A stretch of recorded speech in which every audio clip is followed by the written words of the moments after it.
Fala, minha turma maravilhosa, beleza? Turma, olha só, vou mostrar para vocês hoje como é que a função afim cai no Enem e como é que você tem que estar fera aí para resolver todas as questões de função afim e não perder essas questões que são bem tranquilas, que dá para resolver com certeza.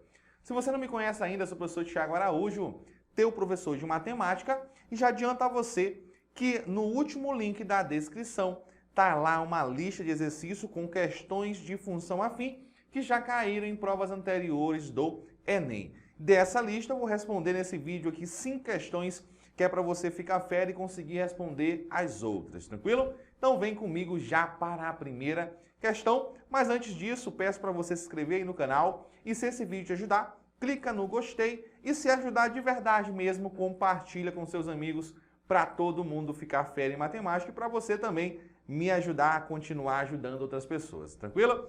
Então vamos lá, turma. Na primeira questão, a gente tem o seguinte. Enem 2017, não fala assim. Em um mês, uma loja de eletrônicos começa a obter lucro já na primeira semana. O gráfico representa lucro L dessa loja desde o início do mês até dia 20. Mas esse comportamento se estende até o último dia, o dia 30. A representação algébrica de L em função do tempo t é... Primeiro, turma, olhou para o gráfico.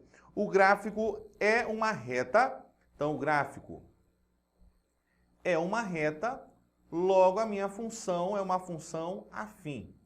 E se é uma função afim, ela vai ter que ter este formato aqui, ó, de y igual a ax mais b, ou, como você preferir, f de x igual a ax mais b, perfeito?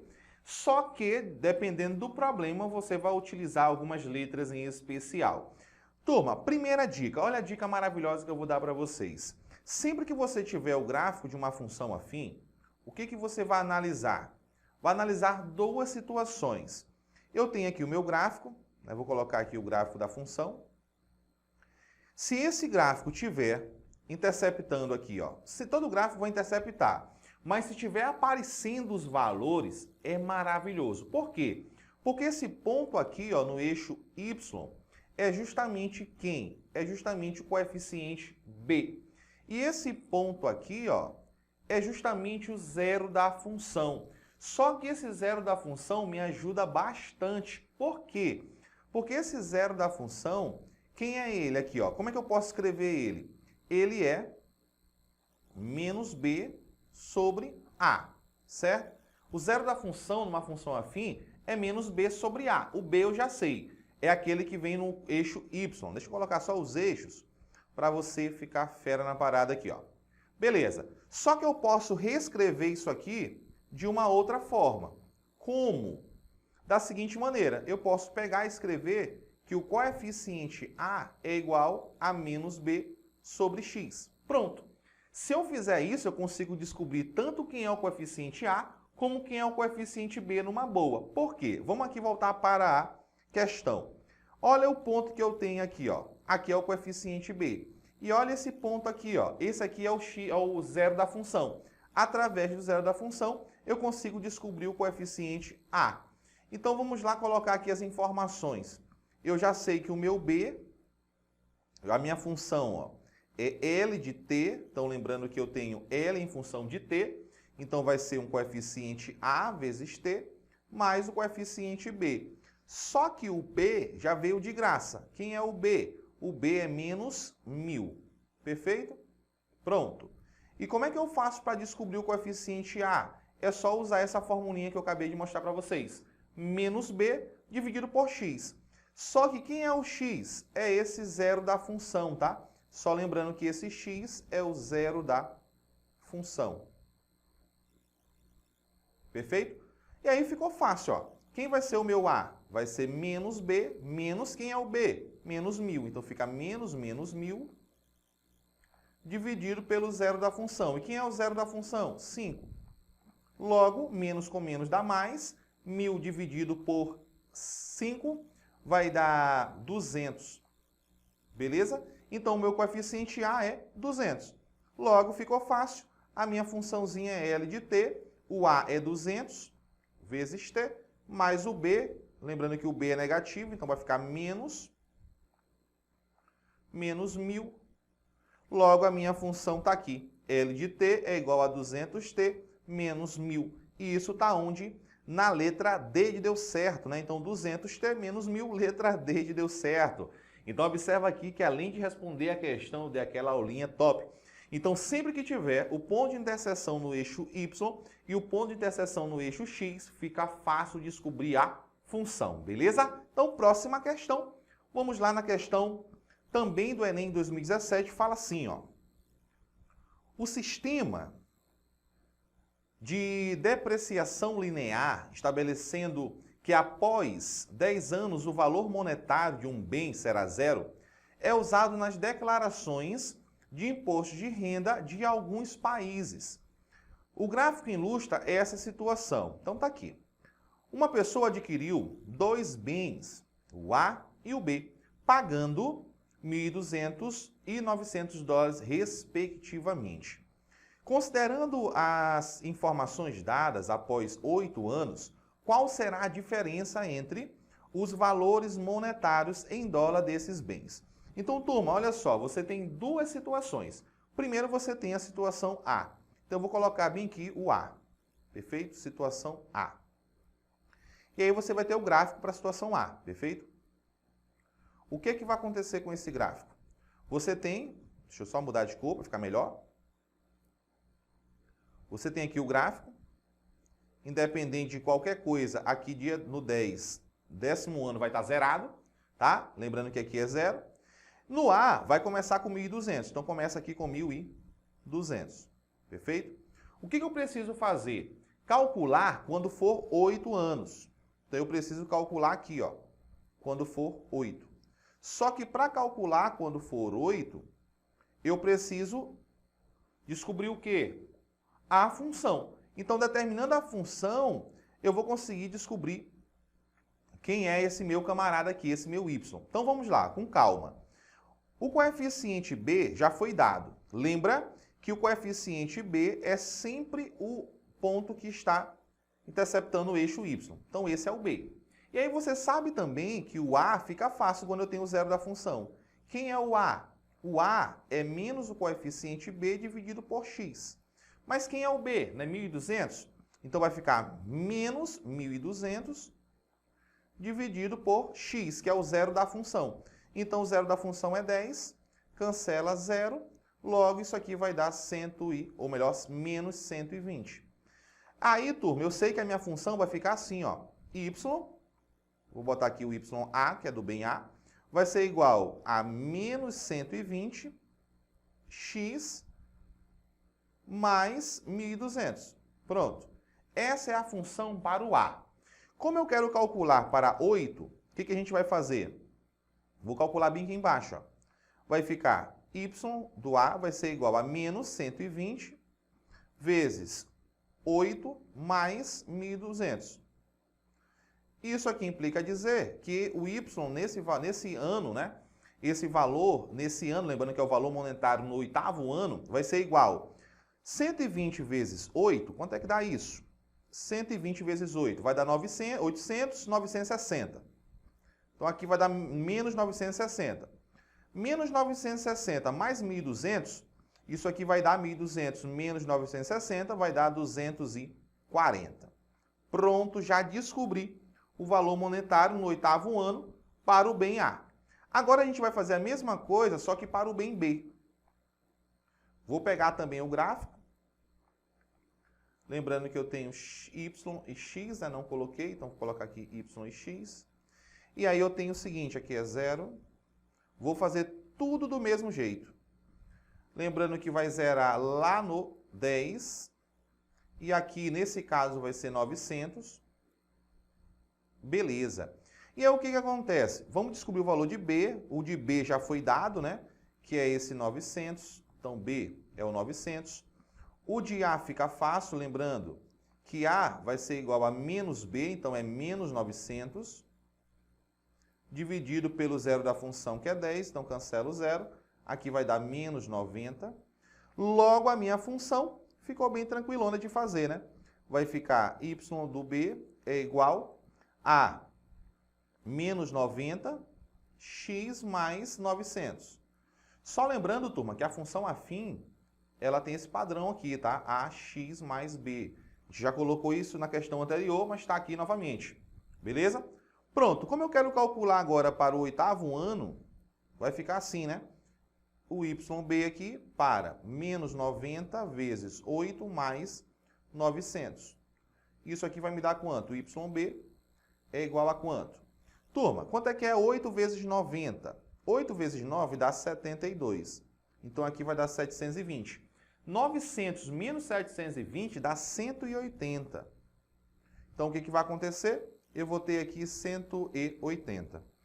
E o que a questão está pedindo? A questão está pedindo a diferença entre os valores. Logo, você vai fazer o YA menos o YB. Então, no caso, é 240 menos 180. E isso vai me dar quanto? 60. Beleza? E isso está onde? Na letra B de bora dar show em matemática, tranquilidade? Então, não tem mistério, né? Só deu um pouquinho de trabalho, mas dá para resolver numa boa. Terceira questão fala assim, em 2016, uma cisterna de 6.000 litros foi esvaziada num período de 3 horas. Na primeira hora foi utilizada apenas uma bomba, mas nas 2 horas seguintes, a fim de reduzir o tempo de esvaziamento, outra bomba foi ligada, junto com a primeira. O gráfico formado por 2 segmentos de reta mostra o volume de água presente na cisterna, em função do tempo. Qual é a razão em litro por hora da bomba que foi ligada no início da segunda hora? Então, observe o seguinte, turma. No início, você tem só uma bomba, que eu vou chamar aqui de bomba 1, tá? De B1. Aqui você tem a bomba 1 mais a bomba 2, perfeito? Nesse primeiro intervalo aqui, ó, somente uma bomba está funcionando. E essa bomba sozinha baixou de 6.000 para 5.000. Ou seja, a bomba 1, ela consegue pegar de 6.000 e baixar para 5.000. Ou seja, ela consegue baixar 1.000 litros. Só que isso no intervalo de tempo. Que intervalo de tempo foi esse aqui, ó? De 0 a 1. Ou seja, a bomba 1 baixa 1.000 litros em 1 hora. Em 1 hora. Observa que a gente vai responder essa questão sem nem fazer muita continha, só analisando o gráfico da função afim. Lembrando que esse gráfico tem 2 gráficos, né, por intervalo. Tem o primeiro um, depois outro com variações diferentes. Beleza. Essa variação agora aqui, ó, de 1 para 3, quantas horas variaram aqui? 2 horas. Perfeito? Isso quer dizer o quê? Que a bomba 1 vai puxar quanto? Se em 1 hora ela puxa 1.000, em 2 vai ser 2 vezes 1.000. Logo, a bomba 1, ela puxa 2.000 litros nessas 2 horas. Só que se você perceber, a bomba 2, ou melhor, nesse intervalo de tempo, do 1 até o 3, baixou de 5.000 para 0. Ou seja, eu tinha 5.000 litros para baixar. Se a bomba 1 baixou 2.000, quer dizer que eu vou pegar esses 5.000 menos 2.000. Isso aqui vai sobrar quanto? 3.000 litros. Esses 3.000 litros vai ser justamente a bomba 2 que vai puxar ele. Beleza?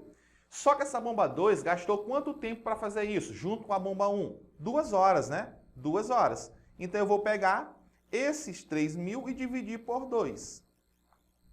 2 horas. E isso vai me dar o quê? 3.000 dividido por 2 dá 1.500 litros por hora. Beleza? Então a pergunta é, qual é a vazão em litros por hora da bomba que foi ligada no início da segunda hora, ou seja, da bomba 2 que eu chamei? A minha resposta é 1.500 litros por hora. Letra C de certeza que vocês vão dar show em matemática. Então, nem toda questão de função você vai precisar montar a função. Você pode resolver simplesmente analisando o gráfico, tá? E vendo o que acontece em cada situação. Na questão 4, também é uma questão que você não vai montar uma equação, você vai analisar somente o gráfico. Então fala assim, ó, Um dos grandes desafios do Brasil é o gerenciamento dos seus recursos naturais, sobretudo os recursos hídricos. Existe uma demanda crescente por água e o risco de racionamento não pode ser descartado. O nível de água de um reservatório foi monitorado por um período, sendo o resultado mostrado no gráfico. Suponha que essa tendência linear observada no monitoramento se prolongue pelos próximos meses. Então está aqui. Nas condições dadas, qual o tempo mínimo após o 6º mês para que o reservatório atinja o nível zero de sua capacidade? Primeira coisa, perceba que aqui o ponto mínimo aqui é 5%. Só que tem que ir até zero. O gráfico está dando uma pegadinha aí, então cuidado com isso. Aqui não é zero, aqui é 5. Só que você vai perceber o seguinte, se você for do 30% até o 10%, se você observar esta variação, você vai ter quantos por cento aí de queda? 30% menos 10%, então a variação vai ser de 20%. Para cair 20%, saiu do 1 e foi até quanto? E foi até o 6. Então quer dizer que de 30% até 10%, caiu 20%, no intervalo do 1º ao 6º. Então, se você pegar essa variação, 6 menos 1, isso aqui vai dar quanto? 5. Nesse intervalo aí de 5. Ora, o que a gente vai fazer aqui? Uma regrinha de 3 básica. Eu sei o seguinte, que 20% diminuiu em 5, um período de 5 meses, entre o 1 e o 6, que é um outro problema seríssimo aqui em relação a esse gráfico, é um gráfico cheio de pegadinha. O que você tem? Você não começa no 0, começa no 1, né? Então é um cuidado que você tem que ter aqui. Então aqui não são 6, são 5, está começando no 1. Então são intervalos de 5. Ora, se eu quero que saia do 10 e zere, quanto é que eu vou precisar, quantos períodos eu vou precisar para baixar 10%? X. Aí fica fácil. Regrinha de 3, eu já sei que eu posso cancelar esse porcentagem com esse, posso cancelar esse 0 com esse e fazer meios por extremos. Logo eu vou ter 2 vezes x dá 2, x igual a 1 vezes 5, 5. Isso quer dizer que x é igual a 5, divide por 2, implica dizer que x é igual a 2,5. 2,5 o quê? Meses. Turma, 2,5 é a mesma coisa que isso aqui não é a metade? Então isso aqui é meio, ou seja, são 2 meses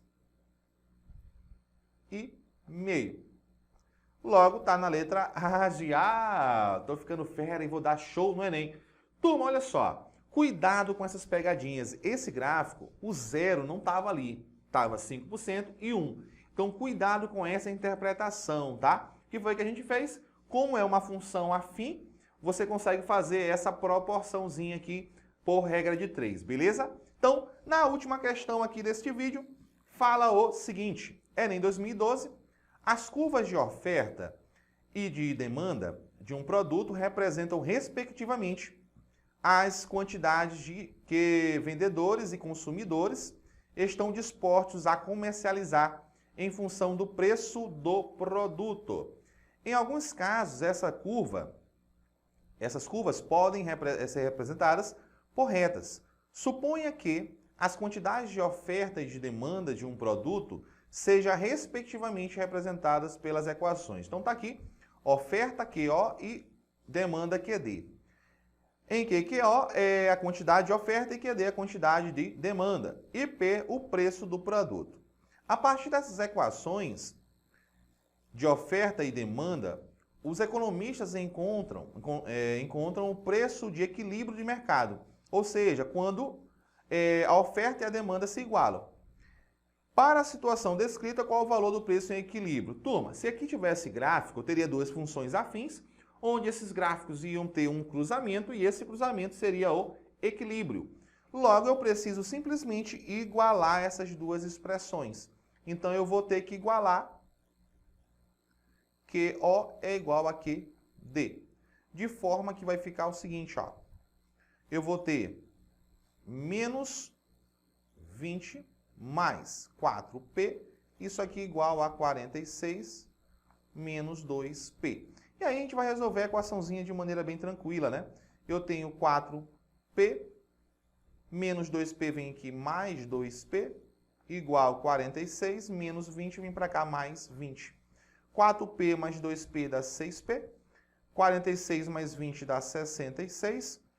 O 6 vai dividindo, então eu vou ter 66 dividido por 6. Implica dizer que o P vai ser igual a quanto? 11. Belezinha? Logo, o meu preço, que é o preço do produto, né, quando chega em equilíbrio, é igual a 11. Letra B de bora, fica fera! Então, galera, valeu. Não esquece de baixar no último link da descrição a lista de exercícios com questões de provas anteriores do Enem que já cobraram função afim. Então, questõezinhas bem tranquilo, dá pra gente resolver, dá pra gente matar e fica fera. E se você ainda não se inscreveu, te inscreve aí no canal, se esse vídeo te ajudou. Clica no gostei, turma, é super importante vocês clicarem no gostei e se inscreverem no canal, porque tem muita gente que assiste e acaba não deixando o like, não porque não quer, mas porque esquece mesmo. Então não esqueça de deixar aquele like para me ajudar. É a forma como vocês podem me ajudar e também compartilhe esses vídeos para poder ajudar outras pessoas. Então a minha ideia é sempre estar ajudando vocês a conquistarem, né, a terem sucesso, a conquistarem aprovação no Enem, em qualquer vestibular, beleza? Então forte abraço, tamo junto e fui!